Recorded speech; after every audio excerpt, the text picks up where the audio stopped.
د جنوبي پنجاب چولستان په سیمه کې اسلامي یونیورسيټي بهاولپور د ټولو نه غټه او زړه علمي درسګاه ده. بهاولپور پخوا یو آزاد ریاست و او د حکمران ته به نواب ویلی شو. نواب صاحب یو دیندار کس و او د جامعة الازهر مصر په طرز یې په کال 1915 کې د یوې علمي درسګاه بنیاد ایښولی و. دې درسګاه کې به په عربي او فارسي ژبه کې دیني علوم ښودلی شو. په 5 اکتوبر کال 1950 باندې بریګیډیر صاحبزاده محمد عباس خان دلته د جامع عباسیه بهاولپور بنیاد کېښودو او په کال 1950 کې دې درسګاه ته په باقاعده توګه د پوهنتون یعنې د یونیورسټۍ درجه ورکړې شوه. د دې نوي نوم اسلامي یونیورسيټي بهاولپور کېښودل شو. حکومت پنجاب د دې پوهنتون بغداد الجدید کیمپس دپاره 1400 ایکړه ځمکه ورکړه. دې پوهنتون کې 90% بیلابیل علوم ښودلی شي. د ریګستان په سیمه کې جوړه شوې دا واحده یونیورسيټي ده چېرته چې ګڼ شمېر پښتانه طالب علمان هم د علم زده کړه کوي.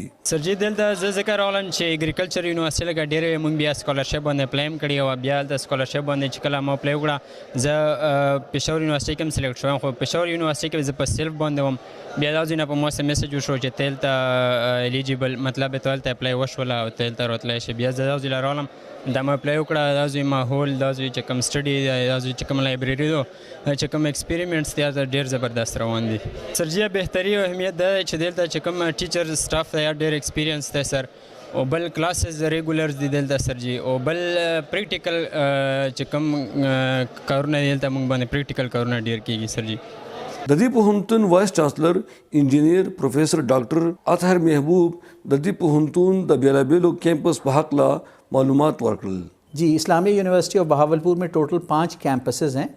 ہمارے 3 کیمپسز بہاولپور میں ہیں اور 2 کیمپسز ایسے ہیں ایک بہاول نگر میں اور ایک رحیم یار خان میں. جو ہمارا مین کیمپس ہے بہاولپور میں اس کو کہتے ہیں بغداد الجدید کیمپس جو تقریباً 1300 ایکڑ کے رقبے پر پھیلا ہوا ہے اور سب سے بڑا کیمپس ہے. تقریباً 80% اسٹوڈنٹ باڈی ہمارے مین کیمپس میں ہے.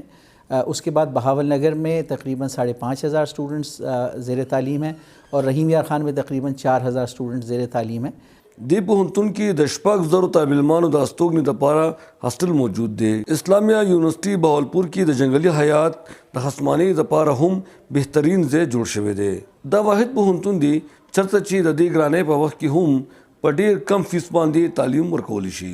اور اس حوالے سے اسلامیہ یونیورسٹی آف بہاولپور کو ایک یونیک پوزیشن حاصل ہے کہ یہ ایک لارج پبلک یونیورسٹی ہے لیکن اس کا جو فی سٹرکچر ہے وہ لوور اینڈ آف دا اسپیکٹرم پہ ہے. یعنی ہمارے زیادہ تر پروگرامز جو ہیں وہ 20,000 روپیز پر سیمسٹر کی رینج میں اس وقت بھی آفر ہو رہے ہیں. تو یہ نہ صرف یہ کہ لوور مڈل کلاس کے لیے ایک افورڈیبل یونیورسٹی ہے بلکہ ایکسیس کو بڑھانے کے لیے ہماری یہ جو کوشش ہے اس میں ہم نے تقریباً پچھلے جو فائنینشیل ایئر تھا اس میں 11,000 اسٹوڈنٹس کو 400 ملین کی اسکالرشپس دی ہیں.